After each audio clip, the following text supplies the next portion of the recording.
Good morning.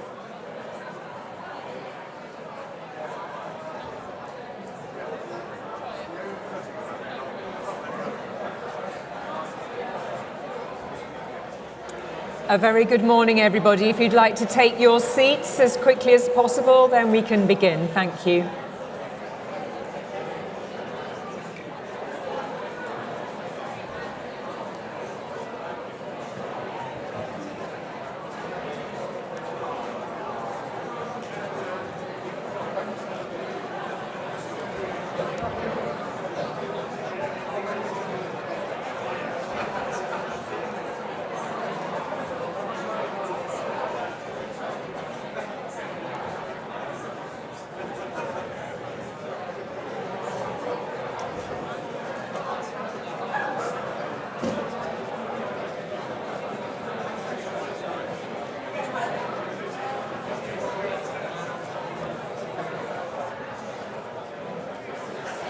Good morning again, everybody. If you could kindly take your seats.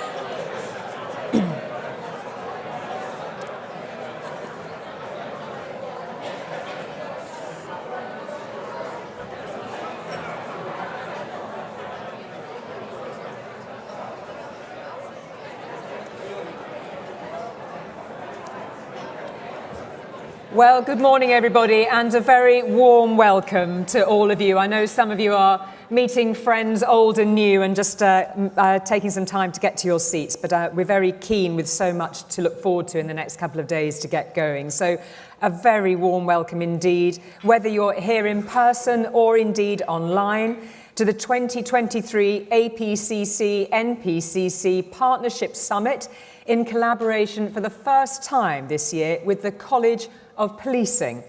I'm Julie Etchingham. I'm very happy to be here with you today to take you through the next couple of days. For many of you, I'm aware it's hard to break away from those day-to-day duties, but good to step back to join colleagues and hear from some key voices who have a direct impact on the way that all of you work. I'm aware too, of course, that we are gathering at quite a testing time, a period of unrest and upheaval, and often with the police at the eye of the storm. We are delighted to have representatives here from all the English and Welsh police forces and police and crime commissioners.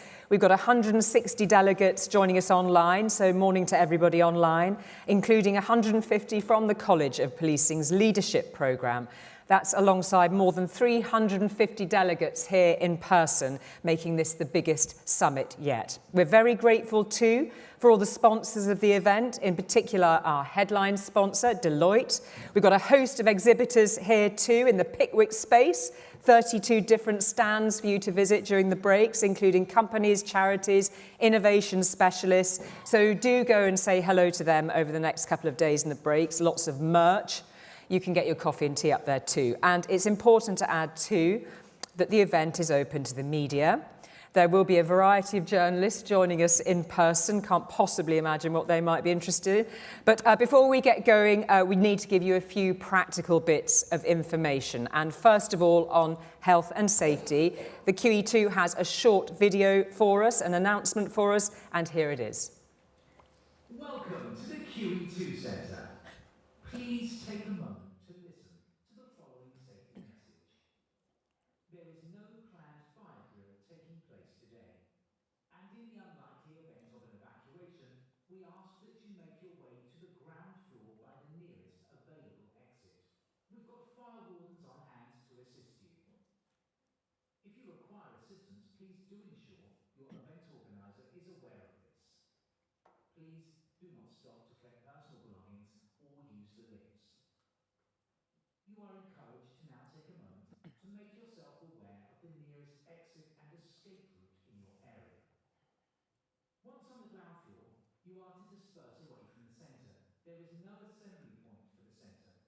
You should disperse away from the centre and await further information from your event organiser or on QE2 social media detailing when it's safe to return. Thank you for your attention and please enjoy your event. So that's our health and safety announcement. Just an extra note to add to that. No planned fire alarms currently scheduled to take place. If we do need to disperse, we've got a note here to say to gather at the rear of the venue at the entrance to St James's Park, and an email will be sent out to advise on when and if you could regain access to the building. A fire warden and a member of the team will be there to help you in person to advise you the situation. So that's the health and safety covered.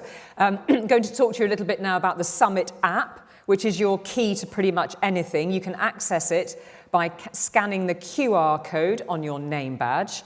On the app, you'll find details of the programme, speaker biogs and photos, plus details of which room sessions will be held in, particularly useful for those breakout sessions, of course, when we separate out a bit. And a quick word about those name badges, obviously only relevant for those who are here in person. Please, can you wear your delegate badge at all times? Remember to remove them if you leave the conference centre for very obvious reasons. I once forgot to do this after an event and got stopped by a man on the tube who said, "I know who you are." And for a brief moment, I thought he was a fan of News at 10, and then he kindly pointed out that I was wearing a name badge. But for security reasons, obviously far more important for everybody else in this room. On social media, you can tweet or X or whatever we're calling it, or Insta about the event under hashtag Police Conference Conf23. It's also on your badge as a reminder. We're going to be using Slido as a way for you to ask questions of our speakers and panels. We're really keen that you engage as much as possible on this, so do keep sending your questions and comments throughout the day. Again, you can access through the app. There'll also be a short survey at the end of each day, a survey about the summit as a whole at the end of tomorrow. Again, that's all on that app. And in the course of the sessions, I'll be taking questions on Slido, as well as from the floor too. So there will be wandering microphones. So make sure that you wait until the microphone comes to you so that people online can hear everything that's happening on the floor. We are planning to live stream some of the sessions. They will also be recorded. You'll be able to access the recordings via the Summit app for about 24 hours after the session, so you can relive your moments of glory. And also a quick note about some changes to the running order of the summit. This morning, instead of the Home Secretary joining us, due to that Rwanda announcement, of course, we'll be joined by the Policing Minister, Chris Philp. We are anticipating the new Home Secretary will be joining us tomorrow, which means there will be some minor changes to the running order. Again, check that out on the app for those changes. I think we will be having a slightly earlier start as we rejig the programme a bit. But before we begin, I'm aware that particularly in the past week, the spotlight has been on the police pretty harshly. From my work as a journalist, I've reported on many moments like this, as well as many of the scandals and the strains in policing. But just wanted to add that, of course, we do realise that the vast, vast majority of those serving in our forces do it with incredible dedication. One of my closest friends, who I met on the maternity ward when we were both having our first children, and I've been friends with ever since, is a serving officer in the Met. I know firsthand from her how hard the work is. She's currently involved with online safety, dealing with appalling material online, day in, day out. She's been involved with teams sent to the fallout from terrorist attacks. And in 2017, she spent her whole summer sifting through the remains of the Grenfell Tower disaster. And I was lucky enough to be introduced to the team there through her, and a greater public service I have never seen in action. So compassionately and thoroughly were they operating there. So I'm holding her in my mind very closely as we work through the next 2 days together. So without further ado, the title for the summit, Reforming Police to Deliver Safer Communities. To get us started and to lay out some of the key topics for the summit, I'm delighted to introduce the new chair of the MPCC, Gavin Stevens, and the chair of the APCC, Donna Jones. Please welcome them.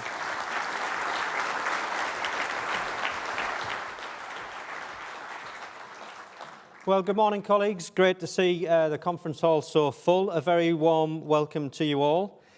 Before I begin this morning, I just want to take a moment to acknowledge the horrific events taking place in the Middle East as we speak. The loss of life, the pain, the suffering is horrifying. The impact of the conflict, of course, is global, and it reaches into all of our communities and affects countless families. It's led to a rise in hate crime and increases in the fear of crime, particularly amongst Jewish communities. I wanted to offer our thanks to officers across all of our nations for keeping the peace in our villages, towns and cities throughout this period. A huge amount of work is taking place to protect the public, engage with local groups, police protests, and take swift and robust action where free speech crosses the line into criminality. In policing, we are not anti-protest, but we are anti-crime, be that hate crime, public order offences, or any other form of criminality. As Julia said, the theme for this year's summit is reforming policing to deliver safer communities. In any reform, I firmly believe we must anchor ourselves in the service we provide. The safety of the places that we police and how safe those living, working and visiting them feel is the test for whether or not reform is working. Now, I'm a passionate believer in optimistic leadership, and over the next 15 minutes I'd like to outline 4 areas of police reform that will require our collective optimism, enthusiasm and leadership in order to deliver a safer society. Firstly, for our effectiveness in tackling criminality from the neighbourhood to the transnational. Then, for the leadership, motivation and well-being of the hundreds of thousands of officers, staff and volunteers who choose to dedicate themselves to this wonderful vocation. And for long-term financial resilience of policing, and to make the case that well-funded policing can contribute to a strong UK economy. So we can then exploit the full potential of UK policing by being at the very forefront of what the best of UK science and technology has to offer. My determination across each of these reforms is unwavering. Yes, we are in difficult times, but I love policing and I have a real optimism for what we can achieve together. So let me begin with the reforms needed for us to be truly operationally effective. I was born and bred in a close-knit northeast seaside town and learned the importance of community growing up. And by the way, if you need an interpreter for the accent, I think Jason Hogg is here, the chief in Thames Valley. Jason and I grew up just a few streets away, so I think that makes Hartlepool not just the pinnacle of football excellence, but the epicentre of education for future chief constables. Through this upbringing and through my continuing policing education, I've formed a fairly traditional view of how to judge success, that it starts and ends with the communities that we serve. This is not a nostalgic view of community, it's something that I think is essential to the fabric of our society and how we are able to keep the peace in times of great adversity, whether that's through a global pandemic or harrowing international conflicts. Neighbourhood policing is one of my great passions, because by enabling stronger relationships between communities and policing, we can understand the issues that matter most and act together to prevent crime, reduce community tensions, protect the vulnerable, and gain the evidence and support we need to bring offenders to justice. That is why neighbourhood policing is and must remain the bedrock of what we do. I remember a quote from a neighbourhood officer working in Lancashire many years ago. He said something that has always stuck with me, and it was one simple line. I honestly believed that the community's priorities would be the same as our priorities, but they're not. In one short sentence, he'd summed up what was subsequently written into a Police Reform and Social Responsibility Act in 2011. That Reform Act states that chief constables, we have a responsibility, a legal duty to consult with communities. In today's world, that goes beyond simply having officers on the beat. We now live in a digital world too and are continually innovating in the way we interact with, protect our communities online, as well as being present in local neighbourhoods. Neighbourhood teams provide that direct and vital connection with the communities on everything from antisocial behaviour to organised criminality and the manifestation of foreign state threats. Without strong, well-resourced and well-trained neighbourhood teams, the rest of policing becomes so much more difficult. Just as precise and compassionate neighbourhood policing is vital to ensuring safe communities, so is a dynamic and forward-looking service, trained, ready and prepared to change based on insights from data and evidence of what works. This approach is already helping us in many disciplines. In Operation Soteria is beginning to transform the way we investigate rape and sexual offences, putting victims at the heart of everything that we do. In Avon and Somerset, charges have tripled. In South Wales, days taken for charge have dropped by 80% and charges are up 90% in 3 months. And in West Midlands, referrals to CPS have risen 300%. We are reinventing the way that we respond to those in mental health crises too, so they get the professional support they need from the right agencies. I really want to emphasise here that much of the reporting has been about freeing up police time, a police service that is stretched. But at the heart of this reform is our genuine compassion for those in need and ensuring that they get the right care. Clear Hold Build, initially piloted in 7 forces, is now being used successfully by 16 across 40 different areas, and by March will be deployed across all of England and Wales. In Bradford Moor alone, the area has seen burglaries drop 57%, drug offences down 27%, and antisocial behaviour down over 38%. And in Manchester's Cheetham Hill, they've seen a 50% reduction in violent crime. We've redoubled our efforts on domestic burglary, attending all reports and improving investigations, and we are scaling up the ethical and proportionate use of facial recognition, harnessing drones as first responders, exploiting digital fingerprint matching, and embracing automation. South Wales Police alone are identifying 200 suspects every month with retrospective facial recognition. There is much more to do, as there always is in public service, but I think we should be proud of what our teams deliver every day.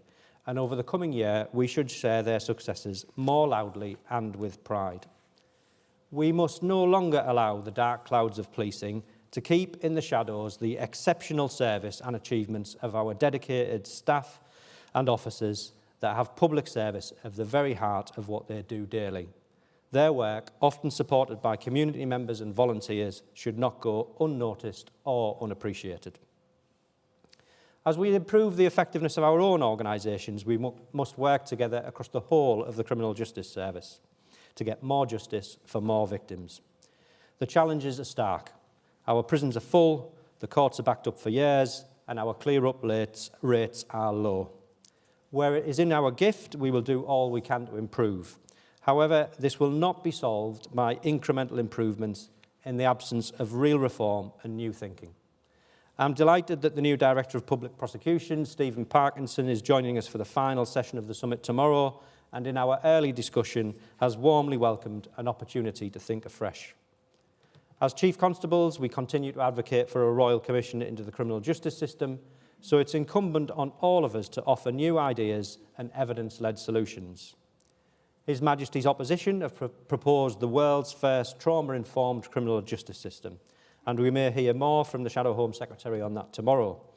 His Majesty's Inspector of Prisons recently commented on the dual role of prisons both to protect the public from dangerous offenders, but also to prevent crime by reducing reoffending. A recent change in government policy on the evidence around short life sentences brings a renewed focus on how rehabilitation needs to happen in the community and be coordinated locally. Community resolutions, restorative justice and other diversionary schemes, when directed towards the right cases, have improved reoffending rates, given higher victim satisfaction and better cost effectiveness. More innovation in this area will be essential for us to get justice moving again. By way of example, I had the pleasure of meeting Police Community Support Officer Jackie Fairbanks from Humberside recently. It was at a recognition and good practice event. And Jackie's scheme was to divert men from buying sexual service, and it's achieved phenomenal results.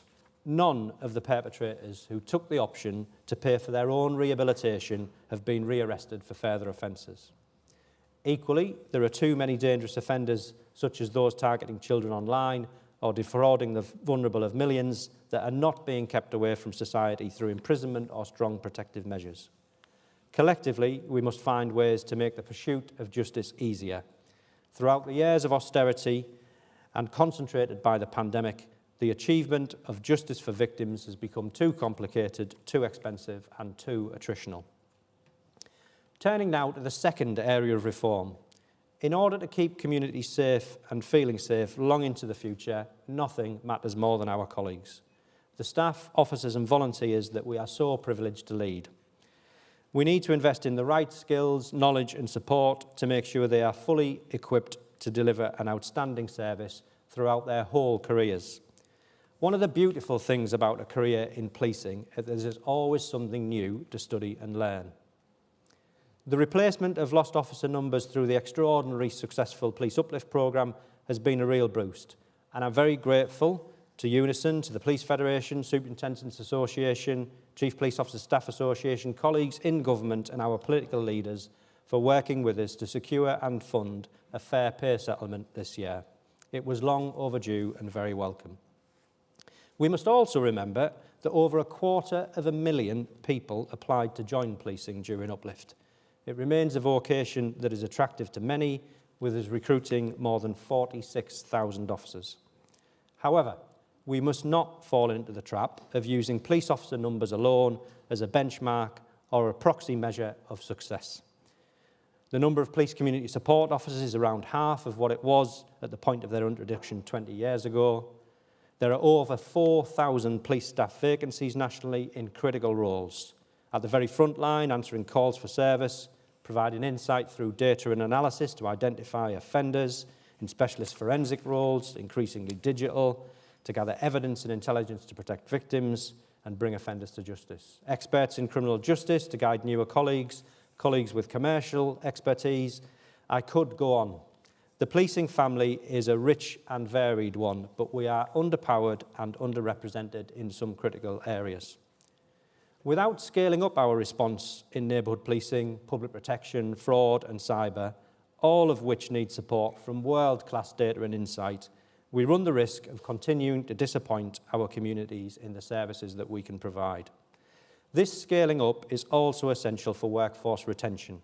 Every single new recruit I met during Uplift was brimming with pride and optimism and motivation. Switch that to a typical discussion on a busy late shift and the contrast is easy to see. Colleagues feeling daunted by the scale of the work and having to make choices they would rather not make. In policing, we benefit so much from the very high levels of motivation for public service and the discretionary effort of colleagues. But eventually, fatigue and exposure to trauma can take its toll. We also know from our work in Oscar Kilo, our National Wellbeing Service, that it takes its toll on policing families too. We rely on them to recharge our compassion. We cannot police well without them. Another important factor for retention that also goes to the heart of rebuilding confidence with communities is what it feels like to work in policing. I will not rehearse here the recent historically significant cases that have exposed the very worst of police culture and behaviour. Much progress is being made on ensuring the very highest standards of entry into the profession and more robust approaches to exit when misconduct surfaces. But we must now turn our attention to the culture that we seek to engender for the long term, the atmosphere in policing that we would like to create. In my view, this must be one that comes from a place of positivity and from the very best aspects of our culture. We know from the work that we've been doing with the Government Office for Science that how much of a say colleagues have in the life of their own organisations directly affects the legitimacy with our communities. The voice of colleagues matters hugely in influencing the direction of policing, and in some areas voices are underrepresented and our services are missing out on improvements. I see the work of the Police Race Action Plan as critical to success. It's our generation's opportunity to reset historically difficult relationships within the organisation and with black families and communities. I firmly believe that if we're successful in addressing key areas such as representation, not over-policing and under-protecting, stronger engagement on policies and priorities, then it will have benefit across the totality of what we do. Specifically on representation, I must do more to ensure black colleagues are encouraged and supported to progress into Chief Constable's Council. I need their expertise, insight and experience in that forum to help us succeed. I've observed our collective leadership change so much for the better through gender representation, and it will improve further through greater diversity. In evolving our workforce culture into one where future generations see policing as a place for them, as their service, we will be strengthened by working with others across security and law enforcement. In speaking to colleagues in the National Crime Agency, in counter-terrorism, in intelligence partners, we all see the need for new and in-demand skills. imagine how exciting it would be to have a real ease of movement between our agencies, development of new capabilities and the ability to retain colleagues through retraining opportunities throughout their careers. If portfolio careers are increasing, then let's make sure that between us we can offer a really sizable and accessible portfolio. To maintain and grow our workforce, I believe we have to work together. Now is the time for us to invest time and resource into a 10-year workforce plan, based on excellent data collected during Uplift, to retain the growth, set out the skills and capabilities that we need for the future, and how this can be an exciting vocation for all, especially those who have never seen themselves in policing before. The reforms to our operational excellence and in support of our workforce must be underpinned by stronger financial resilience.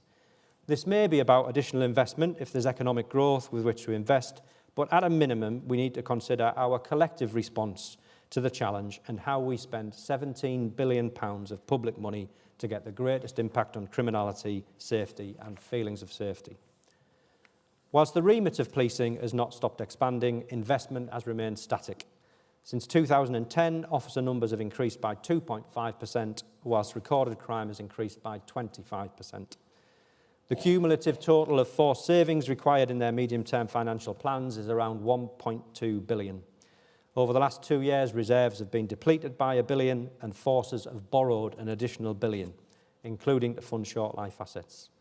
At the same time, the average level of precept is now over 30% and ranges from below 20% to well over 50%. The commitment to a refreshed funding formula, important as that is, masks some of the bigger structural difficulties. Policing does not currently receive any capital budget locally to maintain a healthy infrastructure, which I believe is important for workforce retention and a perfectly reasonable expectation of this and future generations. The need for long-term thinking around funding, safety and security is at a critical point. Funding cases thus far have been largely based on the size of our workforce, the cost of our technology and what you get in return. In the past, we've been able to describe the cost to society and the economy of serious and organised crime or terrorism, but we've no sound measure of productivity, nor have we been able to make the case that UK economic growth needs safety and security on which to flourish. Of course, it makes logical sense. Why would you invest if you didn't think your business or your employees were safe? I'd like us to work together to make the case to demonstrate that resilient policing over the longer term contributes to resilient business and resilient communities. In the interim, there is definitely more pressure to soak up, and I believe that that means we will have to organise ourselves more effectively to make quicker, more coherent decisions collectively so we can spend more efficiently, especially when it comes to the next area of reform. I believe how we embrace scientific advancements will be the single biggest driver of reform in policing over the coming years. The pace is awe-inspiring, daunting and exciting all at the same time.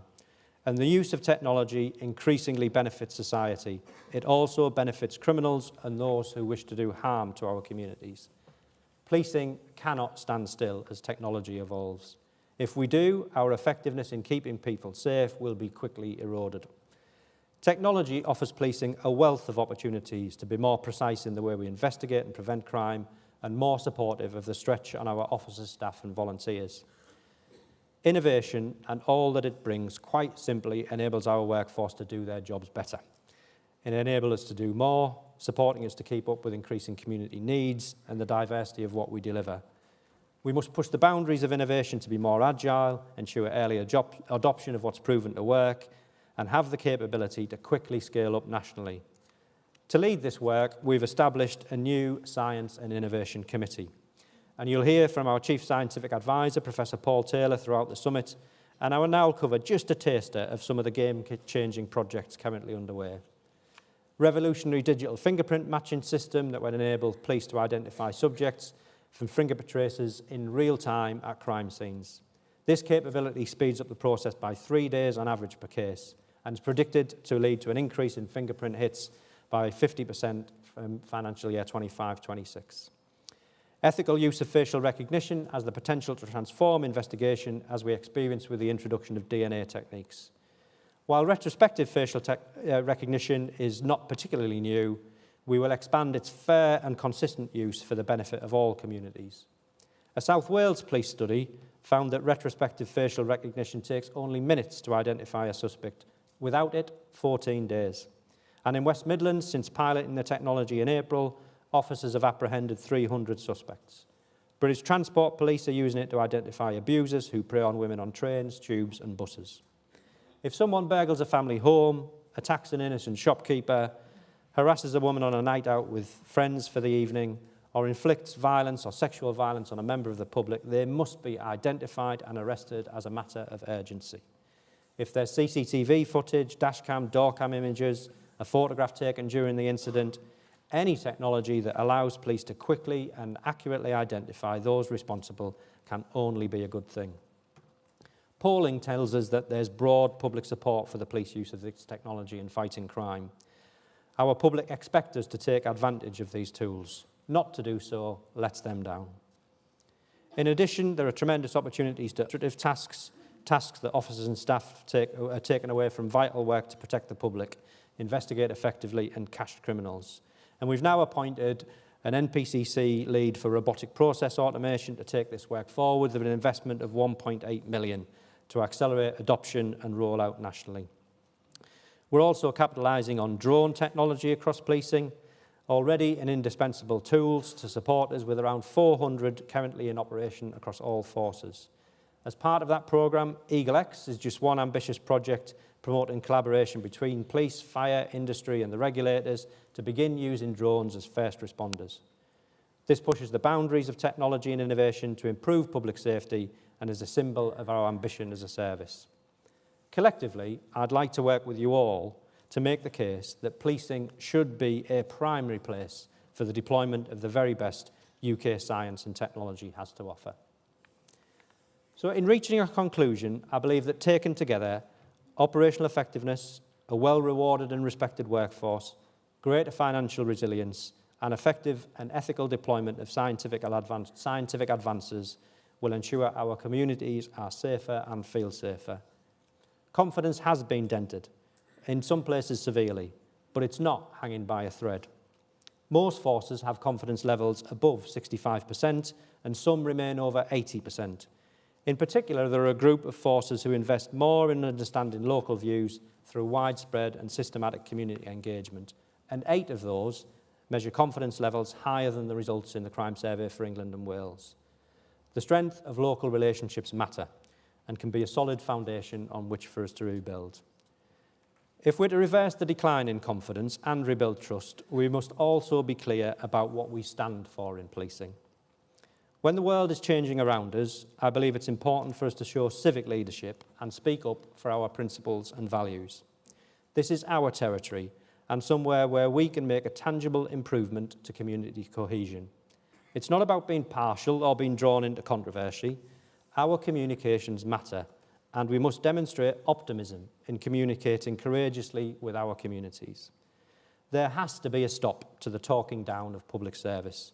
It's not good for our colleagues, our communities, or our economy. Setting the tone and expressing what we believe in has a direct bearing on how people treat each other in the workplace and in our villages, towns and cities. After all, we are one and the same. We all know the Pelian principle. We need it for consent. As operational leaders, we police without fear or favour, but that does not mean we are neutral, and we can have a view. We can stand together with police and crime commissioners, deputy mayors and others to advocate for what is right. We stand for justice, we stand for safety and feelings of safety, we stand for empathy, for compassion, for inclusion, for neighbourliness. With my love of policing, I'd like to talk about all of these, but I can't today, so I'll focus on inclusion just for a moment. Although discrimination exists in society and we police it every day, online and on the streets, it's just not good enough to simply accept it will exist in policing. Discrimination does not have a place in our organisations.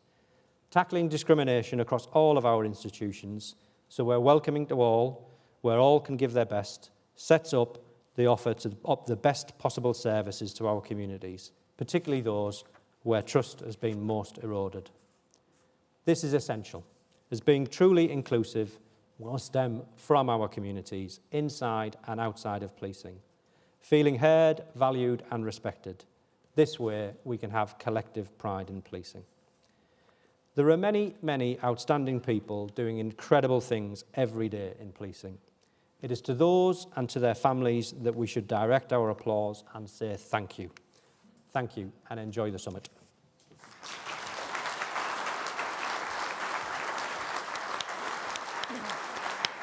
Thank you very much indeed, Gavin. And now introduce Donna Jones to you, who's going to give her opening remarks.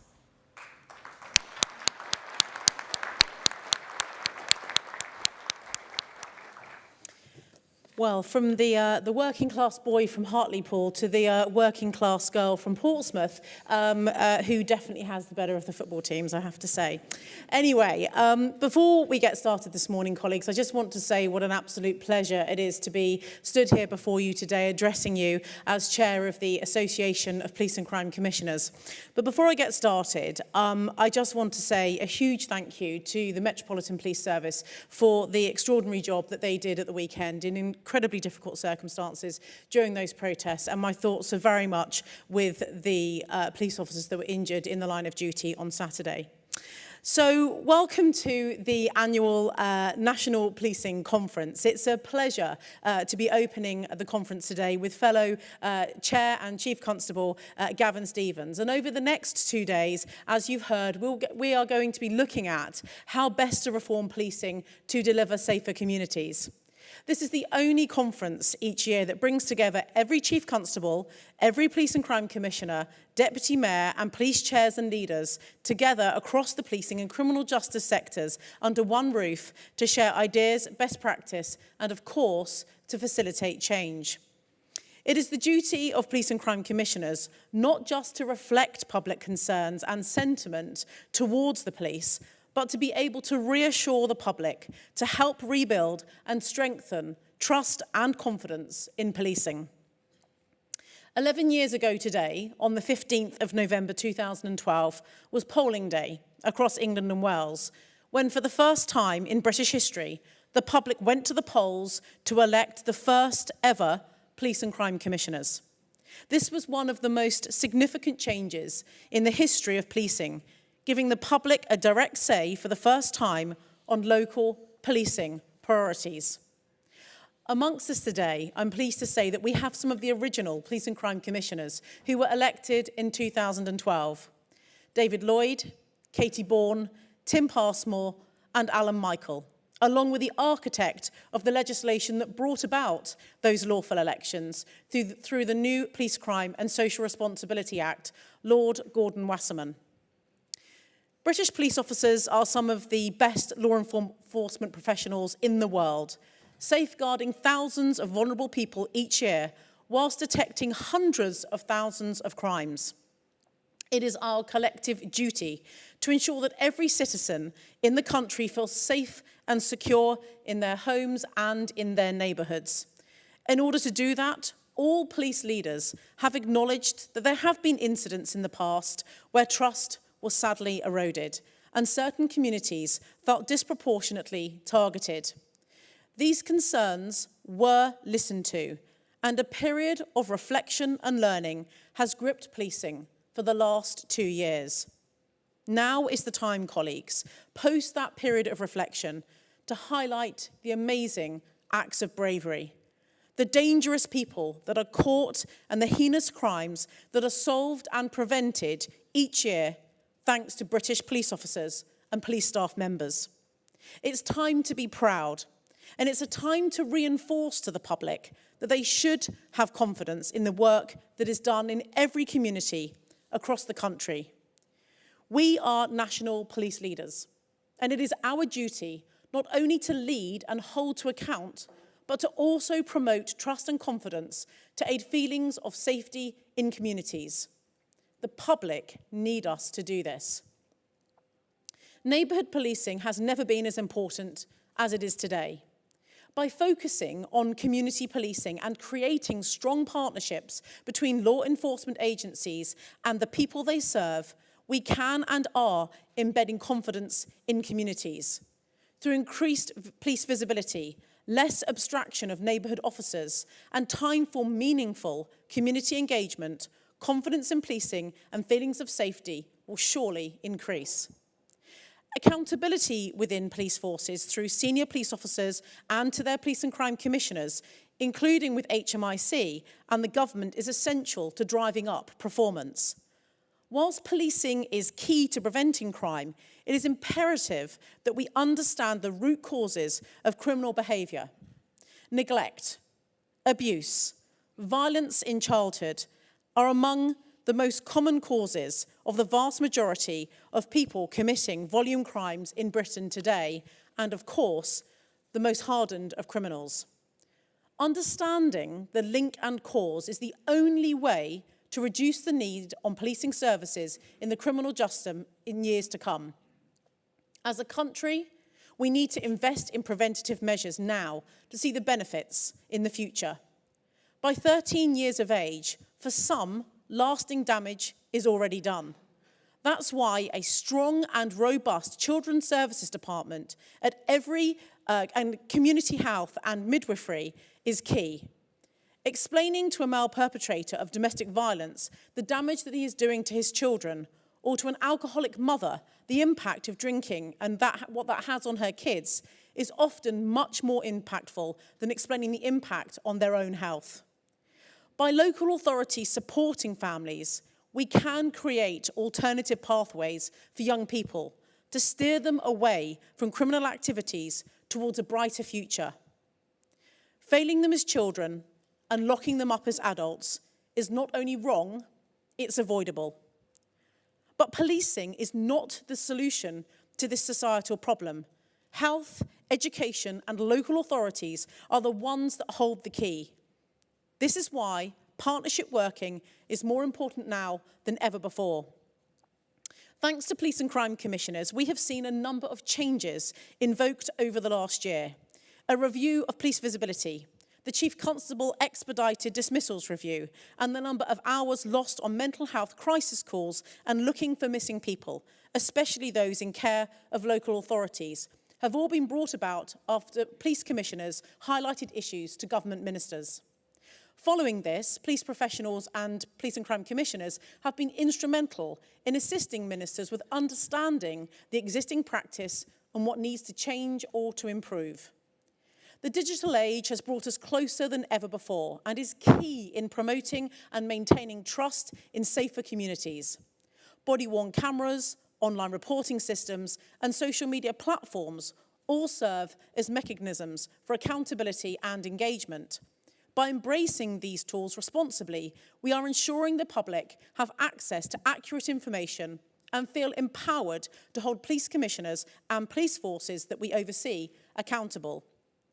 In the last 6 weeks, we have seen significant improvements, with Gloucestershire and Cleveland police forces coming out of HMIC engaged status. My congratulations to them both.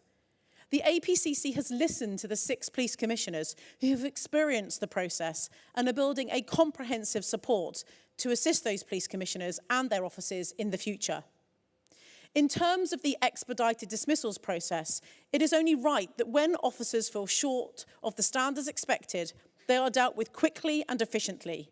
It is vital that we have the right people serving the public, that taxpayers' money is not spent building someone's pension pot for 2 or more years, and that those officers who have no place in British policing are removed promptly.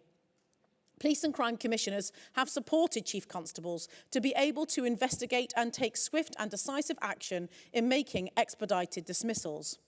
This is something that I have impressed upon the government, and why police and crime commissioners welcome the outcome of the dismissal review and the forthcoming legislation that will assist chief constables to do this. It is now for chief constables to continue to drive and set cultures to create a service that we can all be proud of. Police capacity has been boosted with an additional 20,000 police officers over the last 3 years. With this, the public expects to see more robust response to lower-level offences: robbery, vehicle and bicycle theft, burglaries, and crimes that impact everyday people's lives. These crimes are still underreported, and the reason? A lack of confidence that these crimes will be investigated. Only we in this room can change that. Whilst welcoming the increase in new recruits, it has created something of an imbalance in police forces between newer officers and those more experienced, crucial police officers. To ebb the experience gap, we want to retain experienced officers beyond their pensionable age, to train and support over 1/3 of the new police population that has less than 3 years in service. I have supported government ministers in making the case to government for police pension abatement rules to be varied so that police officers can come back to the force for a set period of time with their pension lump sum protected. I hope that this straightforward and practical solution will be implemented soon to ensure that we retain those officers and those skills for a limited period until the experience in policing is at an acceptable level. As for the epidemic of shoplifting, this is possibly one of the single worst issues affecting trust and confidence in policing due to the brazen and voluminous nature of offending. Katie Bourne, PCC for Sussex, and the APCC portfolio lead for retail crime has been instrumental in highlighting this issue and a practical solution. She has pushed this to the top of the Home Office agenda, working with our excellent policing minister, retailers and police leaders to launch Project Pegasus, a dedicated national task force to combat organised retail crime. On to serious violence. The tragedy of knife crimes involving teenagers, both as victims and as perpetrators, is something barely heard of 10 years ago. Now, it casts a dark shadow of fear across all of our communities. We need to stop this. Earlier this year, we saw police and crime commissioners embedded in the fight against serious violence, solidified by the introduction of the new serious violence duty. In January, police and crime commissioners will publish their serious violence strategies, demonstrating how partners, including prisons, probation and police forces, are prioritising this national policing priority area of crime. The success of the Home Office Safer Streets programme has seen £167 million of funding secured by police and crime commissioners to spend on community crime reduction projects. Surrey PCC Lisa Townsend has led a national review to protect policing resources to ensure vulnerable people receive the right care from the right person. In July, the APCC joined national partners in England to sign a national partnership agreement to take forward the excellent work in Humberside to reduce non-crime demand on policing. We will hear more about this throughout the summit. Police and crime commissioners are looking forward to the future and anticipating and building resilience in our commission services.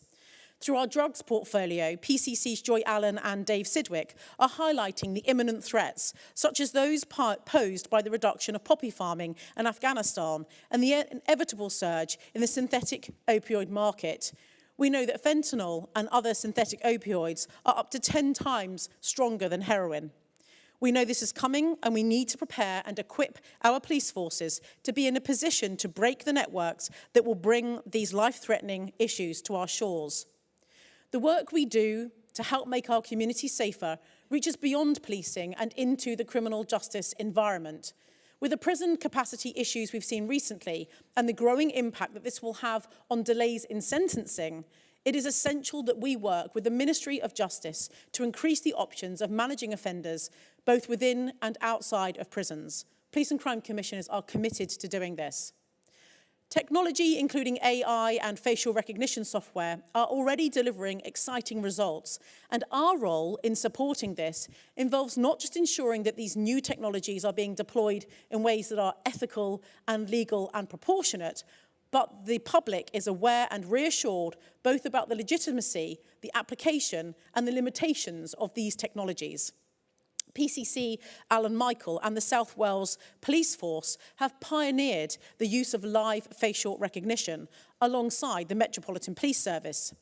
It is the duty of the police to use every tool at their disposal to keep our communities safe in a way that is legal, proportionate and ethical, and it is mine and my colleagues' duty as police and crime commissioners to support and to scrutinise this. We are all committed to the same goal: improving policing and criminal justice in order to deliver safer communities.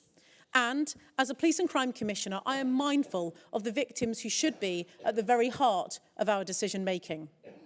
Lastly, from me, our commitment to rebuilding trust and confidence must extend beyond words. It requires tangible actions and concrete results. We must invest in the training and development of our officers to equip them with the skills and knowledge necessary to navigate complex social issues. We must champion diversity and inclusivity within our police forces, ensuring that they reflect the communities that they serve. And we must work hand in hand with our partners in the criminal justice system, in local government and in community organisations to address the underlying causes of crime to create long-term solutions. The challenges are great and they are ever-changing. So much has already been achieved in terms of improvement through working together. I really hope that you enjoy the next 2 days and have the opportunity to explore ideas to take back to your respective police forces to assist with increasing community safety. Thank you.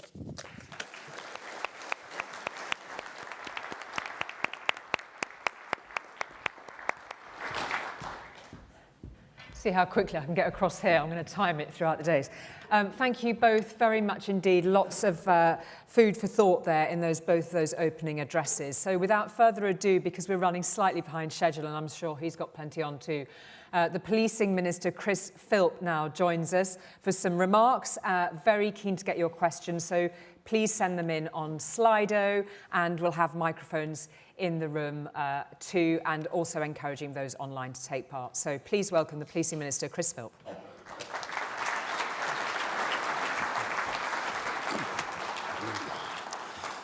Great. Well, Julie, thank you very much indeed for that introduction. Thank you, everyone, for your welcome as well. The Home Secretary was due to be here giving this speech this morning, but it's been another eventful week in politics, I think it's fair to say. I believe the new Home Secretary is going to be joining you tomorrow to say a few words. I think today he's busy with the judgment, busy being handed down next door, reading into the brief and probably cleaning the scorch marks off the office walls as well. But look, let me start by just saying a word about the importance of the relationship between ministers, politicians and the police. I gave a statement some of you may have seen in Parliament last Thursday in which I stressed, echoing the words of the Prime Minister a few days beforehand, that the operational independence of the police is something that is very important. It's something which this government, this Prime Minister, Home Secretary and I as Police Minister take very seriously and will always respect. This is a government that does support the police. We believe the police do a good job in difficult circumstances. But of course that means that where necessary we will hold the police to account, just as police and crime commissioners and elected mayors up and down the country do as well. But I wanted just to start by making clear the importance of our respect for the operational independence of policing and our support for the whole policing family. And I'd like to develop that by saying a huge thank you. A huge thank you to everyone involved in delivering policing across England and Wales. Chief Constables, 150,000 police officers, police staff, special constables, PCSOs, police and crime commissioners, and everybody else involved in keeping us and our families safe.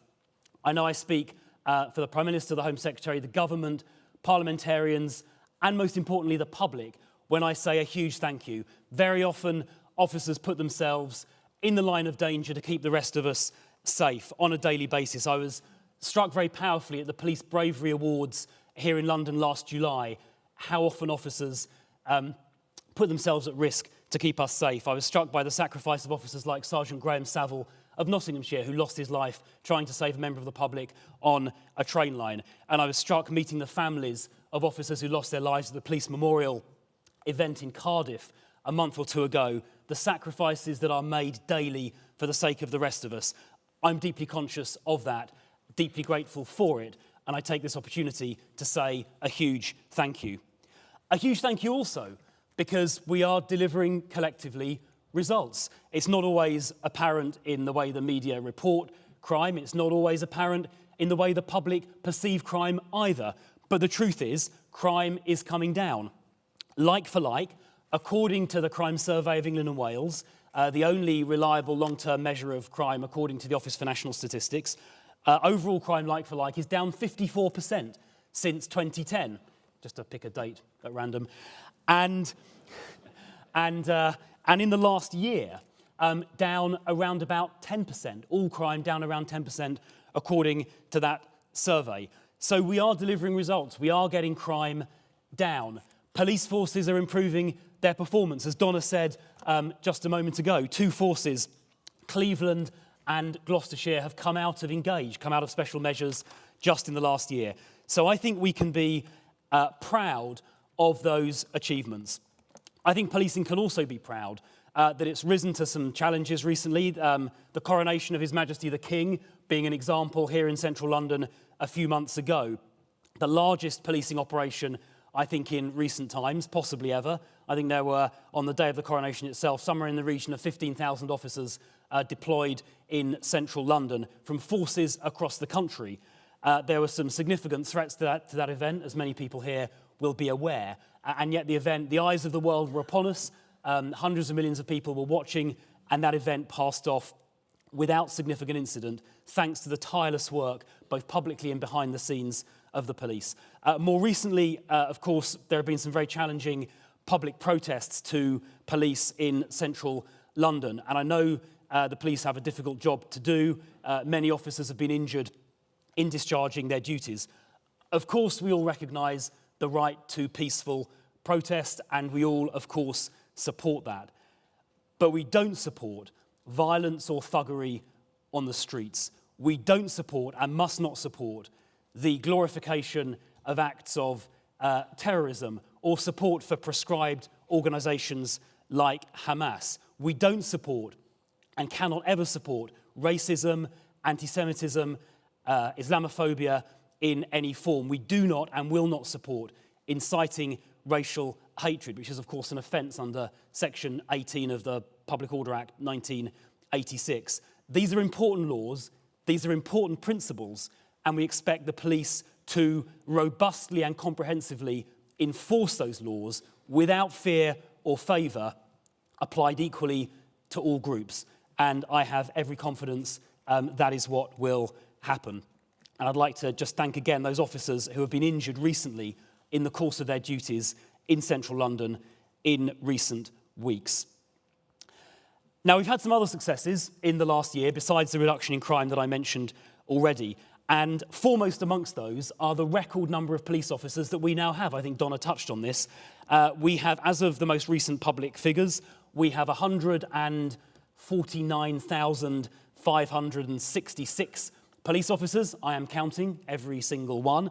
And that is more than we've ever had before. It's about 3,500 more than the previous peak, which was in 2010. And it's about 21,000 more than we had 3 years ago. I'm determined that we maintain those officer numbers going forward. A number of forces have over-recruited in the last year or so in order to make up for a shortfall that arose in the Metropolitan Police. And as I've said previously, we're going to make sure the financial arrangements for the next financial year are such that you will be able to continue with those elevated levels above the police uplift target throughout the course of the next financial year, so that we maintain those total record numbers and you maintain your over-recruitment throughout the next year. I'm also determined to make sure that as much money as possible gets to you on the front line. I don't want to see money being sort of wasted on unnecessary bureaucracy. We managed to get an extra, it was over £500 million the current financial year, extra to the front line, and I am hopeful, I go as far as to say confident, that we can manage something similar for the next financial year. That'll obviously be announced in the police funding settlement in December. And of course, next financial year, as already flagged, we will be funding the totality of the pay rise above 2.5%. So that should make sure you have the resources, the financial resources on the front line to keep the public safe. Now, in addition to that, I've been working very hard in the last year to try and reduce some of the burdens which have been holding police back. I remember in my first week as police minister, it was around about a year ago, I had a number of comments made to me by everyone from Mark Rowley, the Met Commissioner, through to frontline emergency response teams in Croydon, the borough that I represent in Parliament. And the issues were raised concerning the demands posed by mental health work on policing, things like Home Office counting rules being too bureaucratic, and demands placed upon policing by CPS requirements like redaction. Those are the things I was asked about in my first week. And we have been working tirelessly on those subsequently, and we've had some success. We have already amended the Home Office counting rules in a way that removes duplicate recording of some crimes. It'll save about 400,000 hours a year of police time, and there are more changes coming. I think Chief Constable Chris Rowley, who may be here from Lancashire, is doing some more work on that will take it even further. We've rolled out a national partnership agreement delivering right care, right person across the whole country. It was pioneered, of course, by Lee Freeman when he was Chief Constable in Humberside, saving 17,000 hours a year in Humberside. We've got an agreement to roll that out nationally. I know everyone here is working on that locally. I think there are now 5 forces already, including the Met, which have deployed that. And in fact, I saw some figures from the Met. They started about 2 weeks ago. And in its first week of operation, it saved 7,000 hours of time in 1 week in the Metropolitan Police, because the work was done by the ambulance service and the NHS, which is, of course, better for the patient because they require a medical response, not a police response, where there is no criminality and where there is no threat to public safety or the individual's safety. And those 7,000 hours in that 1 week alone can be spent keeping the public safe, which is what we want to see. So please do expedite the rollout of Right Care, Right Person in your area. I would like to see it rolled out by the end of next year, the end of 2024, across the entirety of England and Wales. Please work towards that challenge. It'll make a difference to individuals who need medical help, and it will make a huge difference to public safety in your respective areas. Regarding CPS burdens, there has been a little bit less progress there, if I'm completely honest, but I had a very constructive, despite significant effort, I would add, I had a very constructive meeting with the new Director of Public Prosecutions, Stephen Parkinson, a week or so ago, and I am, I would say, optimistic that there is opportunity to work very constructively with him to reduce some of the burdens on policing. There are already some very good technical solutions to alleviate redaction burdens. There are some AI-driven solutions that automate the redaction process for text, and there'll soon be some ones ready to deal with AV, audio-visual redaction, which I'd strongly urge you to adopt locally, but we are working on these issues nationally as well. So taken together, we've got financial resources to the front line, we've got record police numbers that I'm confident we can and will maintain going forward, and we are working on reducing the burdens that keep officers away from frontline work. So, what would I like in return for all of that? Well, having done all of that, I think the ask from the government, the ask from Parliament is quite simple. What we would like is common sense policing, using those additional and freed up resources. And what I mean by common sense policing is very simple. I would like to see a real focus on, and of course many people are working on this already, just to be clear, a real focus on preventing crime, firstly, a real focus on protecting the public, including through very active neighbourhood policing that we've heard referenced, and a real focus on prosecuting criminals. Preventing crime, protecting the public, prosecuting criminals. Very straightforward, very simple. Anything which goes beyond that is, in some senses, a bit of a distraction. And I think in terms of rebuilding trust and confidence in policing, of course there are issues of historic misconduct and indeed some cases of current misconduct that need to be addressed and are being addressed by policing. We spent a lot of time looking at that over the last year as well, responding to the Casey review and so on. But in addition to dealing with those issues of conduct and integrity, I think what will really build public trust and confidence in policing is delivering on those basics: prevent, protect, prosecute. And if we do that, if we do the basic things the public wants, there is no question in my mind we will enjoy their confidence. And I think if there's one particular challenge I would lay out to policing for the coming year, it is to really focus on the conviction rate, the clear-up rate, the proportion of criminals who end up getting prosecuted and dealt with by the court system. I would like to see it be higher than it currently is. There is very significant variability between forces. The best performing forces are getting on for 3 times higher than the worst performing forces, and there are figures available by force that I'm sure you've all looked at. So that is my challenge for the coming year. Increase that clear-up rate. If we do that, I think we're going to drive crime down even further than the 10% we managed in the last year. And look, there are some particular areas where I'm keen to focus. Violence against women and girls, which is the topic of the King's Speech debate, amongst other things, later on today, is one of those. Operation Soteria, to improve the prosecution rate for rapes and serious sexual assault, is extremely important. That has been increasing recently, but from a low base, and it needs to go further. We also want to do more on tackling serious violence. And I think there again is more we can do here. I attended on Saturday morning the funeral of Eliane Andam in Croydon. She was a 15-year-old schoolgirl who was tragically murdered at 8:30 on the morning of September the 27th, trying to protect her friend from an aggressive ex-boyfriend, and in so doing was stabbed to death. And sitting at her funeral and watching her mum, Dorcas, and her father, Michael, her little brother, their son, Kobe, in tears as her coffin left the church, it just struck me how important this mission is to tackle serious violence, to take knives off our streets, to make sure young people don't lose their lives in the way Eliane tragically did. So let's redouble our efforts. Let's continue working with violence reduction units to intervene and put young people back on a better path early on. I think there's more work we can do to analyse data from other agencies, mental health, schools, social services, as well as police data, to identify people, young people especially, who are on the wrong track and intervene before something like this happens. The alleged perpetrator in this case was only 17 years old himself and had come to the attention of the authorities previously. So I think that kind of intervention can make a difference. I think we should be confident in the use of stop and search. And talking to members of Eliane's family, they were painfully aware that if that alleged perpetrator had been stopped and searched on his way to that fatal scene, perhaps that knife would have been taken off him and the murder would never have happened. Of course, it needs to be done respectfully. Of course, it needs to be done lawfully.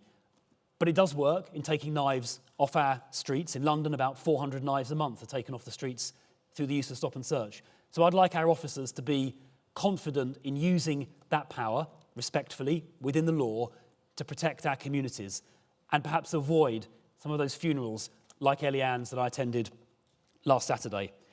There's some technology that we're working on that may be able to scan for knives at a distance, not ready to deploy yet, but we're working hard on it. Hopefully it will be within a year or so.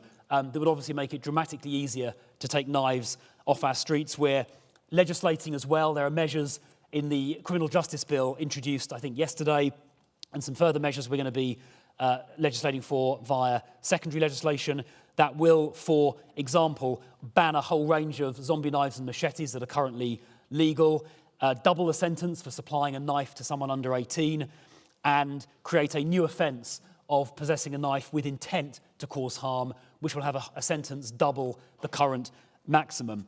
And of course, through the Online Safety Bill, now the Online Safety Act, there is a lot of work being done to stop the sale of knives online as well. So let's work together to do more to avoid tragedies like Eliane's.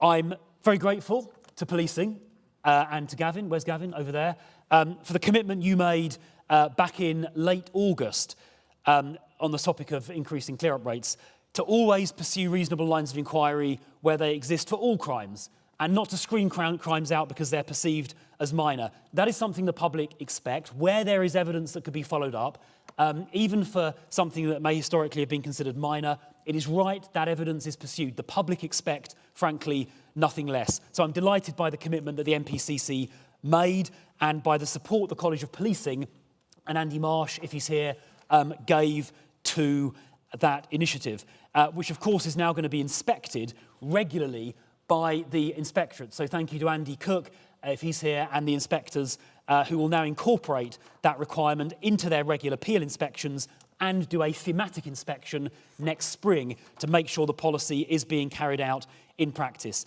The public do expect that if their car is stolen, their phone is stolen, there's a domestic burglary, where there's shoplifting, whatever it may be, if there is evidence that can be followed up, whether it's CCTV evidence, whether it's geolocation data from an iPhone, whatever it may be, stolen goods advertised for sale online, that should always be followed up. And I'm grateful for the commitment that it will be. And speaking of shoplifting, let me thank Chief Constable Amanda Blakeman, if she's here, for the plan she published a few weeks ago on shoplifting, a comprehensive action plan to clamp down on the scourge of shoplifting. It's costing £1 billion a year in stolen goods, another £1 billion a year in preventative measures being taken by retailers. We cannot have a situation like in some American cities where looting and lawlessness occurs on a daily basis, driving retailers out of business. Not in this country, not in this jurisdiction, not on my watch. So I'm grateful to Amanda for the plan she set out around police attending, prioritising attending where there is a suspect that's been detained by store staff, where a staff member has been assaulted, or where attendance is required to secure evidence.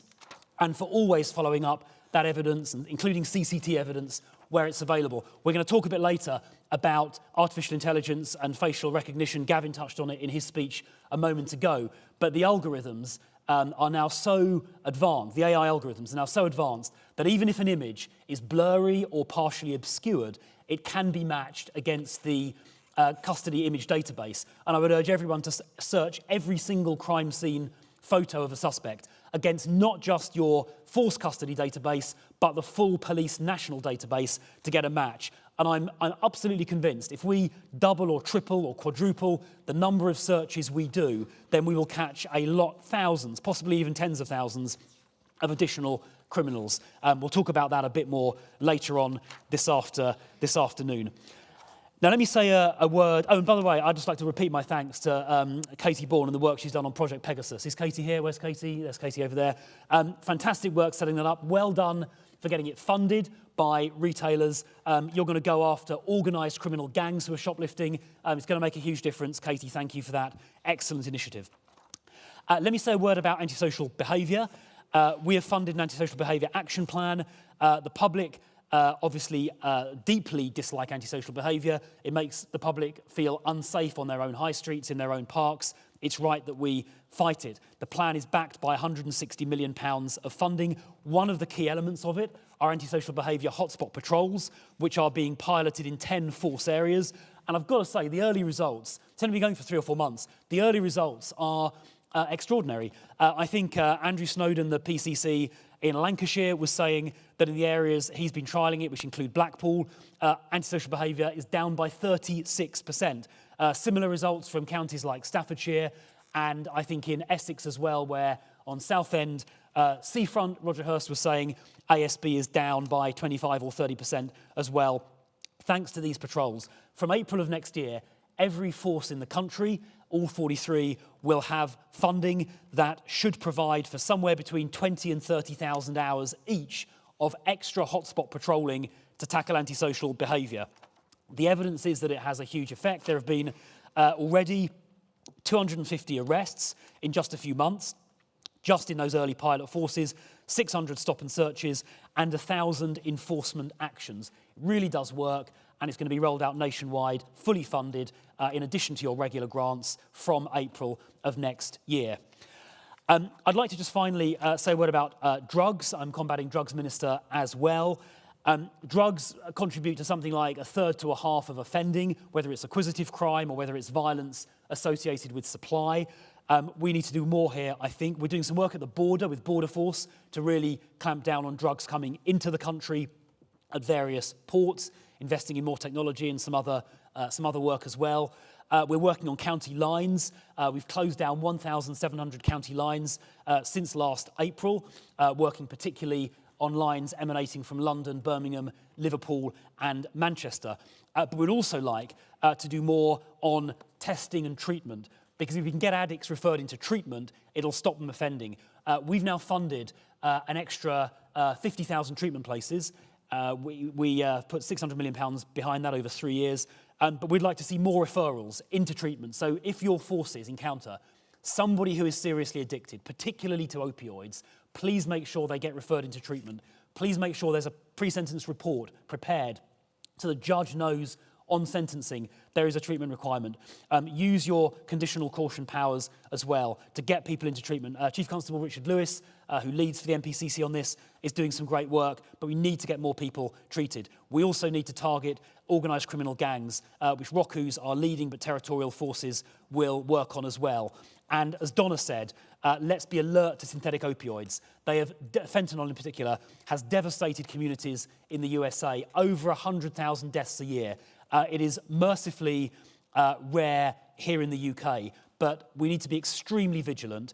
You need to be vigilant not just to fentanyl, but also to nitazines and other synthetic opioids. If you get any hint of this flaring up in your force area, please make sure you report it into our combating drugs unit and into the NCA so we can jump on it. We do not want synthetic opioids in our country.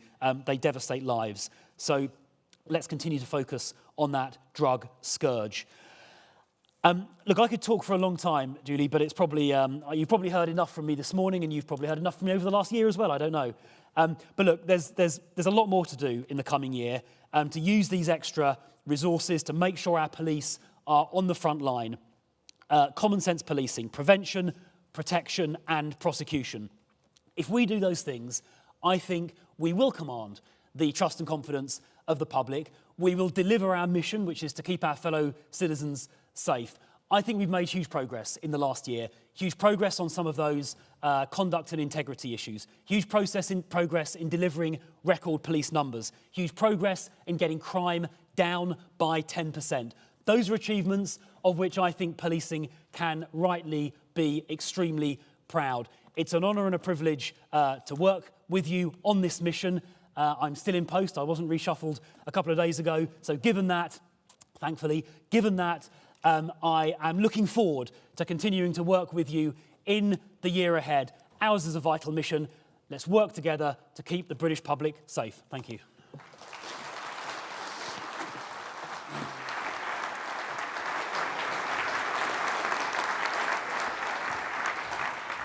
Thank you very much indeed, Minister. Do come and take a seat. I know we're squeezed for time already because it's a busy morning. And I also know that you've made it clear you will not comment on the Rwanda decision, but just a reaction given that it has been ruled unlawful.